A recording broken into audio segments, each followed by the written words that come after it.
Story 1. The Fog That Followed My Car. The fog wasn't supposed to be there.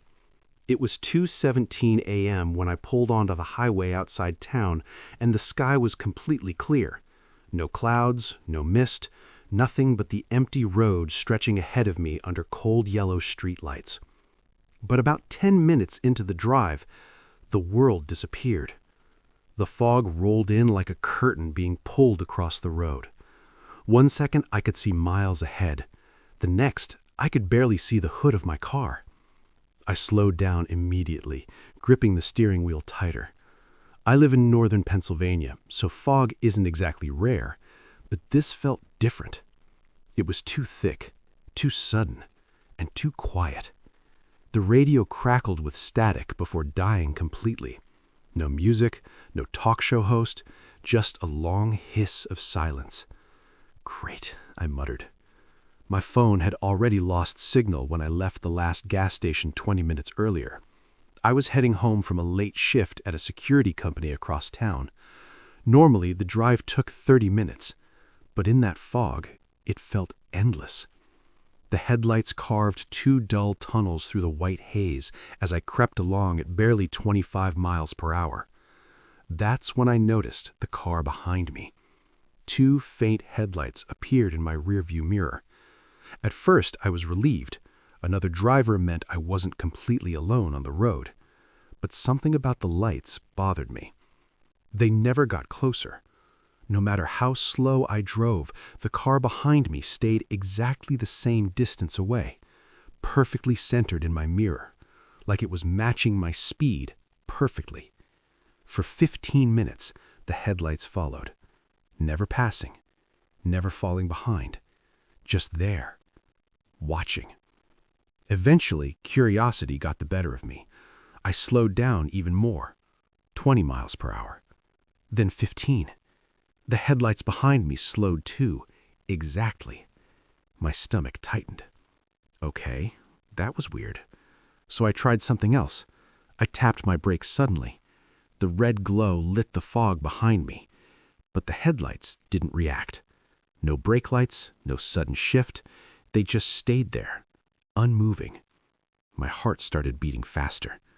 Maybe they were just far enough away that I couldn't see their reaction. That had to be it, right? Another mile passed. The fog grew thicker. So thick that even the road lines were fading away beneath my tires. And then the road sign appeared. I almost missed it. A green highway sign leaning slightly on its metal pole. Exit 12, Willow Creek. I frowned. That didn't make sense. Willow Creek was the town I had just left. There was no exit for it on this highway. I'd driven this road hundreds of times. But before I could process it, the fog swallowed the sign again. My hands tightened on the steering wheel. Something wasn't right.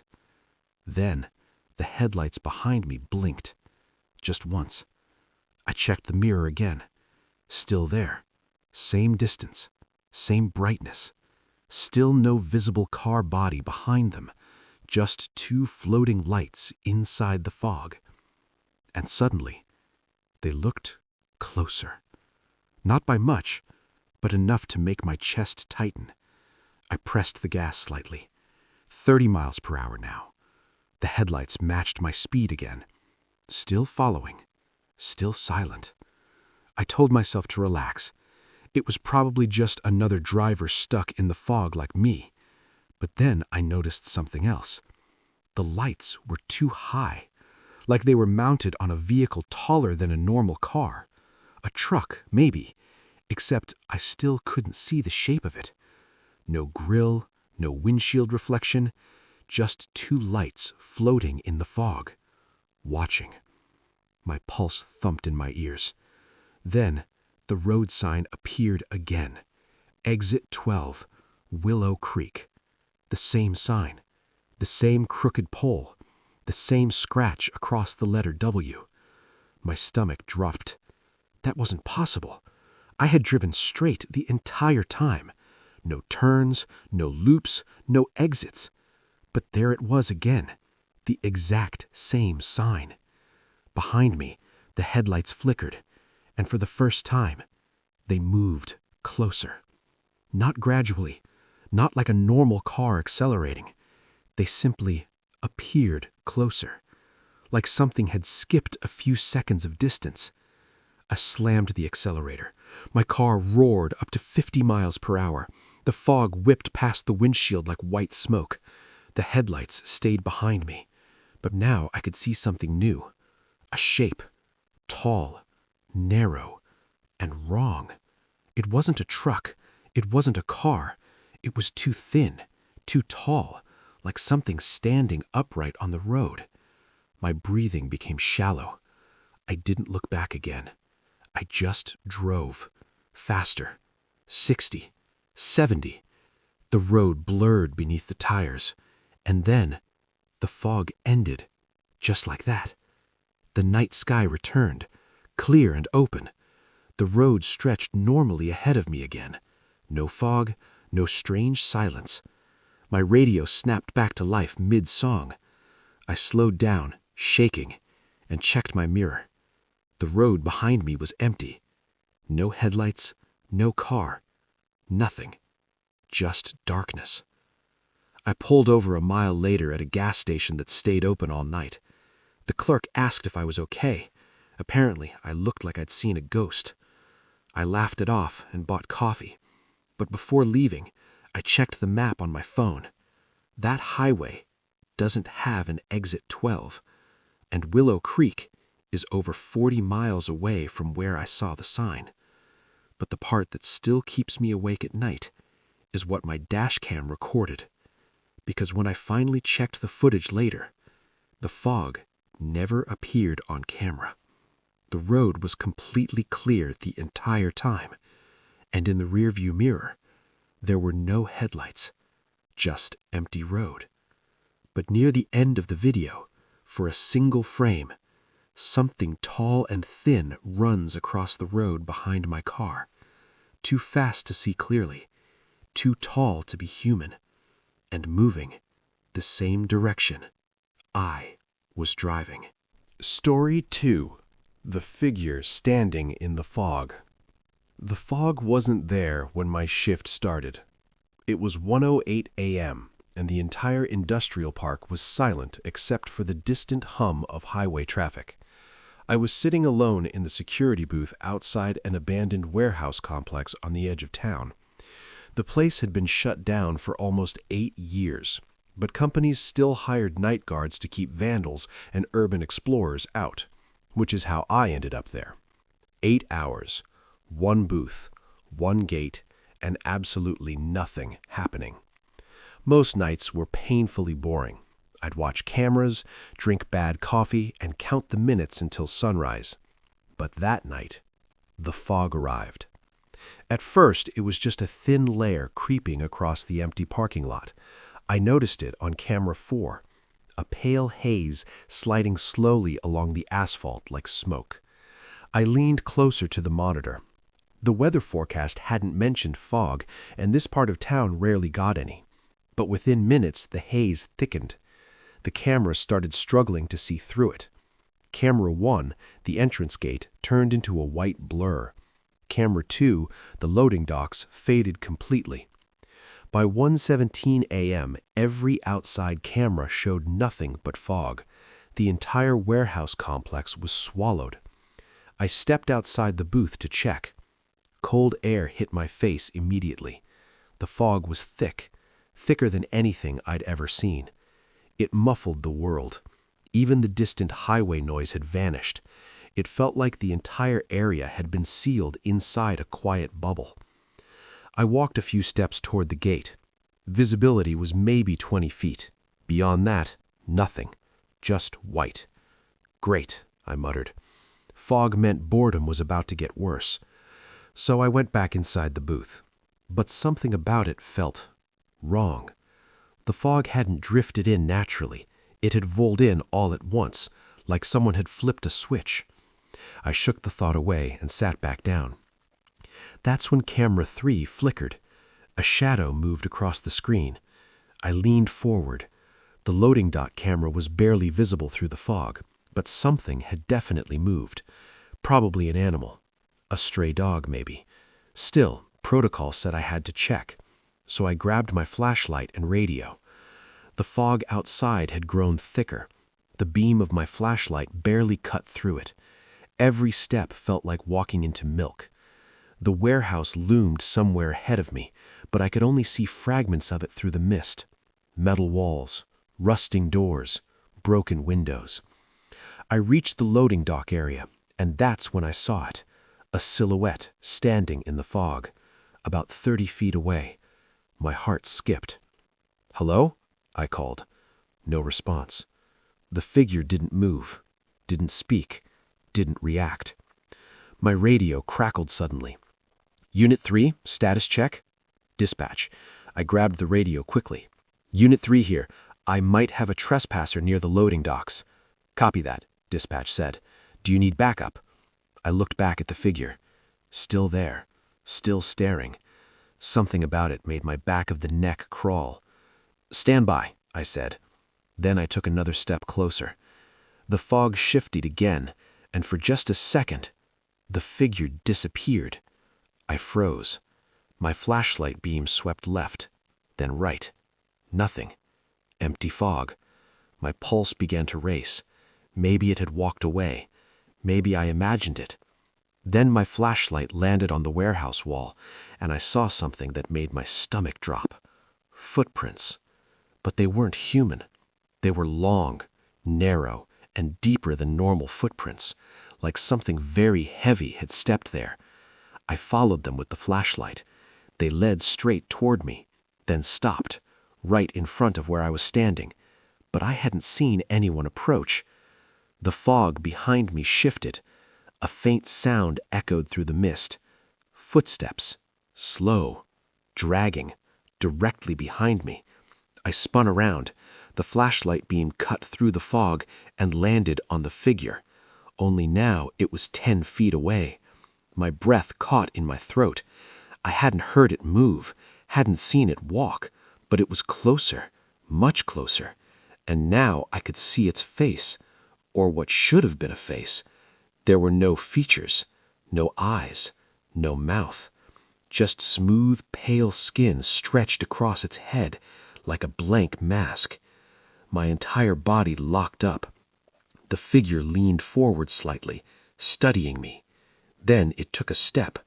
The sound was wrong, too heavy, like something made of metal hitting concrete. I stumbled backward. "Dispatch," I whispered into the radio. "I need backup now." Static answered me. The radio was dead. The figure stepped closer again, 7 feet away now. Its arms twitched slightly, too long, too thin. Then it tilted its head the other direction, curious, like it was trying to understand me. I ran, back toward the security booth. My boots slammed against the asphalt as I sprinted through the fog. Behind me, I heard the footsteps, heavy, slow, but getting closer. I burst into the booth and slammed the door, locked it. My hands shook as I looked at the monitors. All cameras were still showing fog, except one, camera 3, the loading dock, and there it was, standing exactly where I had just been, tall, motionless, facing the booth. I watched in silence. Seconds passed. Then the figure moved, not walking, not running, just appearing closer to the camera, like frames were missing from reality. My heart pounded. Another shift, closer again. Then, suddenly, the fog outside the booth window moved. I turned slowly. Something was standing just outside, maybe 3 feet away, tall enough that its head touched the top of the window, and even through the fog, I could see the blank face looking directly at me. It stayed there for maybe 5 seconds. Then the fog thickened again, and it was gone. Just gone. The fog disappeared at sunrise. All the cameras returned to normal. The parking lot was empty. No footprints, no evidence, nothing. But before I quit that job, I checked the camera footage from the night, And what I saw still keeps me awake, because on camera 3, when the figure first appeared in the fog, it wasn't alone. There were dozens of them, standing deeper in the mist, watching the warehouse, watching me, perfectly still, like they were waiting. Story 3. The road that only exists in the fog. The road didn't exist on any map. I know that for a fact, because after what happened that night, I spent 3 weeks trying to find it again, and I never could. It started on a late November night, around 3:30 a.m. I was driving back home after visiting a friend 2 towns over. The roads were empty, the kind of quiet you only get in the early morning when even the streetlights feel tired. My GPS said I had about 20 minutes left in the drive. Everything was normal, until the fog appeared. At first, it was just a faint mist creeping along the fields beside the road. I didn't think much of it. Fog happens, especially near farmland. But within a few minutes, the mist thickened into something heavier. The road ahead slowly disappeared. The trees along the roadside faded into pale shadows. Then the fog swallowed everything. My headlights barely pushed through the white haze. It looked like I was driving through smoke. I slowed down to about 30 miles an hour. There were no other cars, no headlights, no houses, just the empty road and that endless fog. Then the GPS glitched. The screen flickered once, then the map zoomed out suddenly. The blue route line vanished. Instead of showing the road I was on, the screen displayed a blank gray grid, and a message appeared at the bottom, searching for location. I frowned and tapped the screen. Come on, but the signal never returned.